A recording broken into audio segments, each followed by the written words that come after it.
शृंगी प्रमुख पूजितम एको रामम गुरुं वंदे केदार क्षेत्रवासिनी। प्रथमतः हिमवत केदार वैराग्य पीठाचे आदि जगद्गुरु एको रामाराध्यापासून आजपर्यंत होऊन गेलेले सर्व गुरुवंदना अनंत नमस्कार अर्पण करून आज नांदेड नगरी नूतन नगरी या चौथा दिवशी चालत असलेले विश्वशांती महायज्ञ तसंच पट्टाभिषेक महोत्सव प्रित्यर्थ दैनिक यज्ञ यागादी करून प्रतिनित्य 12 ते 3 पर्यंत शिवकथा समारंभ संपन्न होत आहे। या शिवकथेच्या आजच्या चौथ्या दिवशी ते या संदर्भी उपस्थित असलेले सर्व शिवाचार्यगण केदारनाथ पुजारीगण आज या कथाकाराचे कथा श्रवण करीत असलेले प्रयागचे शिवम शुक्राजी, त्याचप्रमाणे त्यांचे संगीत आणि या सर्व कार्याला कारणीभूत असलेले या समितीचे सेवा समितीच्या समस्त सदस्यांना, सद्भक्तांना, छायाकार, पत्रकार, चित्रकार, पोलीस सिब्बंदी, स्वयंसेवक सिब्बंदी तथा सर्व सद्भक्तांना सप्तकोटीषु मंत्रेषु मंत्रः पंचाक्षरो महान। 7 कोटी मंत्र आहे, त्याच्यामध्ये पंचाक्षरी मंत्र श्रेष्ठांना सांगितले भगवत्पाद रेणुकाचार्याने अगस्त्यमुनीला उपदेश करताना। दुसऱ्या वाणीमध्ये काय कसं श्रेष्ठ यतो शंभुर्महत्तरः ब्रह्म विष्णादी देवेषु। आता आपले कथानायकाने सांगितले आहे देवाचे देव महादेवा, देवाचे देव महादेवा। त्याच्यात अर्थ आहे सप्तकोटीषु मंत्रेषु मंत्र, 7 कोटी मंत्रामध्ये श्रेष्ठ पंचाक्षरी मान मंत्र आहे। पंचाक्षरी मान मंत्रामध्ये 5 प्रकारची शक्ती आहे, नकार, मकार, सिकार, वकार, यकार। तुमच्या तोंडाला 5 अक्षर गेले तर काय मिळणार आहे तुम्हाला? शिवाचे नाव मिळतोय खरी गोष्ट आहे, पण त्याच्यामध्ये काय शक्ती काय आहे? एक न म्हणले तर काय होतं? नागेंद्रहाराय पुरांतकाय स्मरांगरागाय महेश्वराय देवादिदेवाय दिगंबराय। कसा परमेश्वर कसा आहे? नागेंद्रहाराय पुरांतकाय, नागभूषणाला धारण केलेले संपूर्ण पृथ्वीचे शरीर असणारा असा एक प्रकारची शिवा आहे। स्मरांगरागाय महेश्वराय, आतापर्यंत संगीतवर त्याने आराधना केलेली आहे। त्या आराधना कोण? देवादिदेवाय दिगंबराय। देवाचे देव सुद्धा त्यांच्या प्रार्थना संगीताना केलेला आहे आणि वाक्पुष्पाना केलेली आहे, स्मरणशक्तीने केले। असे असलेले देवाय दिगंबराय तस्मै नकाराय नमः शिवाय, तसा असलेला परब्रह्म परमेश्वर माझा नमस्कार म्हणून सांगितले। तोंडाने न एक अक्षर पण उच्चारण केला। अशी प्रकारचे मग केले तर काय होतं? आता जास्त वेळा आता बोलायचं नाही, त्यांनी 3 घंटेपासून सांगत आहेत पुढील कार्यक्रमाला यज्ञ आहे, तरी 5 मिनिट तुम्हाला सांगतो आहे। म्हणजे तर काय होतं? मत्ते वचन समस्त गीर्वाण गणार्जिताय चैन्द्रार्कवैश्वानरलोचनाय तस्मै मकाराय नमः शिवाय। मत्तेव चर्मांबरभूषिताय, शिव कसा आहे, परब्रह्म परमेश्वर कसा आहे, मत्तेव चर्मांबरभूषिताय, एक वाघाचा चमडा गुंडळलेला आहे, मत्तेव चर्मांबरभूषिताय समस्त गीर्वाणी गणार्जिताय, संपूर्ण जे देवलोक आहेत त्यांच्या पूजा करतात महादेवाची, संपूर्ण देवता आणि त्याची समस्त गीर्वाण गणार्जिताय चैन्द्रार्कवैश्वानरलोचनाय, सूर्य चंद्र हे सर्व आहे त्याच्यामध्ये लीन आहे, तसा असलेला मकार रूपी असलेला परब्रह्म परमेश्वराला माझा नमस्कार म्हणून सांगितलेला आहे। म्हणून आता अजून 3 आहे, उद्या सांगू। आता त्यांचे ऐकून आम्हाला आनंद वाटत आहे। आनंद का वाटत आहे? आनंदाला 2 गोष्टी असतात। मनुष्याला आनंद केव्हा होतो, दुःख केव्हा होतो। आनंदाला परिपूर्णत्व प्राप्ती झाल्यानंतर आनंद होतो आहे आणि परिपूर्ण मनुष्याला दुःख झालं तरी दुःखाश्रू येत आहे। तसे ते नांदेडलाच नाही, हजारो संख्येमध्ये असलेले नांदेडलाच नाही, संपूर्ण भारत देशाला या होत आहे म्हणून आम्हाला संतोष वाटत आहे। या सभेमध्ये कारण का विद्या असतात, 3 विद्या, 3 विद्या प्रत्येकाला असतात। त्या विद्येला कसं मनुष्याला विद्या कसा उपयोग होतात? विद्या विवादाय धनम मदाय शक्तिं परेषां परपीडनाय खलस्य साधो विपरीतमेतत् ज्ञानाय दानाय यजरक्षणाय। प्रत्येकाला कसं होतं? विद्या वादविवादाला, मी मोठा तू मोठा, मी मोठा तू मोठा म्हणून असं होत होतं। एक वेळी असं स्पर्धा लागली, भूलोकामध्ये स्पर्धा लागली। कोण स्पर्धा लागले? मी मोठा म्हणू लागले। अगोदर कोण मी मोठा म्हणू लागले?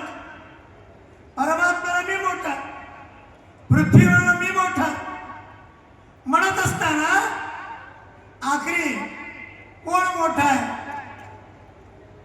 सर्प म्हणू लागले मी मोठा आहे, संपूर्ण सृष्टीला मी डोक्यावर घेऊन उभा टाकलेला आहे, मी मोठा है। उसके बाद क्या बोलने लगा? मैं बड़ा कहने लगा। तो उसको बता दिया, उसने सर्प को बता दिया, परब्रह्म कौन बता? शिवजी ने बता दिया, तू क्या बड़ा मेरे गले में पड़ा है इसलिए मैं बड़ा हूं। तू क्या बड़ा है मेरे गले में पड़ा है इसलिए मैं बड़ा हूं। तब दूसरे ने कहने लगे मैं बड़ा। तब का क्या कहने लगे? कौन बड़ा है? सर तू भी बड़ा नहीं। फिर कौन बड़ा है? पर्वत राजा कहने लगे, क्योंकि शिवजी का वासस्थान पर्वत का शिखर पर होता है, म्हणून मैं बड़ा कहने लगे। त्याच्यानंतर त्यावेळी म्हणले मैं बड़ा म्हणले, पर शिवजी बड़ा है। तब किसको लगा? मारुति को लगा। शिवजी बड़ा नहीं, मैं बड़ा मारुति कहने लगा, हनुमान कहने लगा। तब क्यों बड़ा है? सब सृष्टि को मेरे हाथ में, शिखर पर्वत को मेरे हाथ में लेकर के खड़ा हूं इसलिए मैं बड़ा हूं। तब उसको लगा, तब शिवजी ने क्या किया? तू क्या बड़ा है? राम के पैर पर खड़ा है, बड़े हो तुम, बड़ा नहीं। तब उसको लगा सच्ची है। तब कहने लगे, रामचंद्र जी ने कहने लगे मैं बड़ा, क्योंकि मेरे पैर पर पड़ा। रामचंद्र ने कहने लगे मैं बड़ा। तब सीता जी ने क्या कहा? तुम बड़े में मेरे लपड़े में पड़े इसलिए मैं बड़ा, इसलिए इस दुनिया में कोई बड़ा नहीं है, कोई छोटा नहीं है, कोणी मोठे नाही, कोणी लहान नाही, सर्व आत्मवत पररायो, आत्मवत पररायो उपस्थिति समानवा. जेथे परमेश्वराचा और क्या है, ना बड़ा है ना छोटा है. परमेश्वर एक लिंबू चिरून ज्यावेळी आपण देतो तसं चिरचिर होऊन आत्मा राहिलेला आहे. त्यासाठी जगामध्ये मोठे आहे. आता उदाहरणार्थ तसा असेल तुमच्यावर प्रश्न आहे, आम्ही इथं बसलो, तुम्ही इथं सिंहासनावर बसले, जर मोठे छान नसेल तर कसं होत असतं? थोडा विचार करा. आम्ही कुठे इथं बसलो, नाही बसलो, इथं नाही बसले, इथं मग कोण बसले? तुम्ही बसले. कसे बसले? तुमच्या डोळ्याची नजर कुठे आहे? आमच्यावर आहे. आमच्या डोळ्याची नजर कुठे आहे? तुमच्यावर आहे. सांगा कोण खाली कोण वर? कोण खाली कोण विचार करा. मग हे सामाजिक दृष्टीनं, लौकिक दृष्टीनं, स्थानमान दृष्टीनं परंपरा औपचारिकता आहे. यत्र यत्र भाव तत्र तत्र देव. कोठे कोठे भाव आहे ते देव आहे. या भावनेला तो बडा होऊ शकतो हे लक्षात ठेवले पाहिजे. म्हणून शिवय हे 3 अक्षरचे उद्या सांगतो, कारण का टाइम जास्त झालेला. उद्या सांगतो, उद्या मी होता मी 5 मिनिटं यांचाही सुनलं ऐकल्यासारखं होतं, आपल्या बी पूर्ण केल्यासारखं होतं. उद्या आम्हाला त्रास झाले तर झाले, 4-5 दिवस त्रास झाले तर झाले, पण आम्ही उद्या येऊ. पण योग नांदेडचे योग फार भाग्यवान आहे. आम्हीच भाग्यवान हिमालयाला गेलो, तुम्ही भाग्यवान हिमालय तुमच्यामध्ये आलेला आहे, त्यासाठी भाग्यवान. हिमालय आले, आम्ही आलो, आणि शिवकथाही आपल्या सोबत आहे. हिमालय मधला आता विवाह संबंध सांगत होते. शिवपार्वतीचा विवाह कुठे झालेला आहे? हिमालयमध्ये झालेला आहे. उद्या सांगतील, आज प्रारंभ केले असतील. गौरी कुंड आहे, गौरी कुंडावर 12 किलोमीटरच्या अंतरावर त्रिजुगी नारायण आहे. तिथं शिवपार्वतीच्या उद्या सविस्तर ते सांगतीलच. पण एक झालं, तिथं आज शिव आहे, शिवाची शक्ती वाढलेली आहे. पण नांदेडकरांना डबल मिळालेले आहे. आज कोणतं? शिवाच्या रूपानं. कोण? आपले या शिवम शुक्लाजी शक्तीच्या रूपानं 5 वाजता कनकेश्वरीचे सुद्धा इथं होणार आहे. 5 ते 7 म्हणजे एक शिवाच्या आणि शक्तीच्या अशी योग येत नाही. एकाने गुत्तगे शेवटपर्यंत शेंडा पडायचं असतं. पण तुमच्या नशिबाला शिवशक्ती समत्पन्नो यशासो भक्त उच्चते. शिव आणि शक्ती अविनाभाव संबंध आहे. शिवाला सोडून शक्ती राहत नाही, शक्तीला सोडून शिव राहत नाही. पोटाला सोडून पाठ राहत नाही, पाटाला सोडून पेट राहत नाही. म्हणल्यासारखं आज 5 वाजता त्यांच्या 7 वाजता त्यावेळी पुन्हा येऊन त्यावेळी मी आलो ना, त्यांना काही 5-10 मिनिट त्यांनाही आनंद वाटेल आणि तुम्हाला आनंद वाटेल. उद्याचं कसं कसं करतो उद्या भगवंत जाणे. त्या प्रसंगे सतीचे आदेश त्या उक्तीप्रमाणे सुंदर रूपानं नांदेडच नाही, संपूर्ण भारत देश ऐकत आहे, संपूर्ण देश पाहत आहे. संध्याकाळचं जे रिकामी असलेली खुर्ची बघूनही पाहत आहेत, दुपारी भरलेले पाहत आहेत, सकाळी येते पाहत आहेत आणि दर्शनी पाहत आहेत. त्यासाठी तुम्ही थकू नका. 12 घंटे झाले की आणि 15 घंटे 14 घंटे झाले तरी केवळ 4 दिवस मिळणार आहे. 4-4थ्या दिवशी पुन्हा मिळणार नाही. हा संयोग येणार नाही, येणार नाही. आज कशी झाले, एक पावन पवित्र स्थान आहे नांदेडला. पहिल्यापासून गुरुत्वाच्या स्थानामुळे एक अनन्य अनन्य रूपानं या प्रकारची त्याची एक प्रकारची स्थानाला महत्व आहे. तसं यावेळी केदारनाथ स्वतः येऊन बसले म्हणून केदारनाथाच्या स्थानाची शक्ती वाढलेलं हे दोन्ही नांदेडकरांना. म्हणून आपल्या सेवा समितीने रात्रंदिवस तुम्हाला जिथे कमी पडेल त्या व्यवस्था दिनप्रतिदिन व्यवस्था करीत आहे. जेवणाची या विभागामध्ये आहे, यज्ञाचे एक विभागामध्ये आहे. मंदिराचे दर्शन घेत असताना जास्त तक जाऊ नका, तुम्हाला तकलीफ होईल. त्याची सौम्य रूपाने दर्शन घेऊन बाजू व्हा आणि तुम्हाला पुण्य प्रत्यक्ष केदारनाथ या 7 दिवसात नांदेड नगरी विश्वशांती यज्ञामध्ये संमित झालेला आहे. तुम्हाला कहणार आहे, कृपा करणार आहे.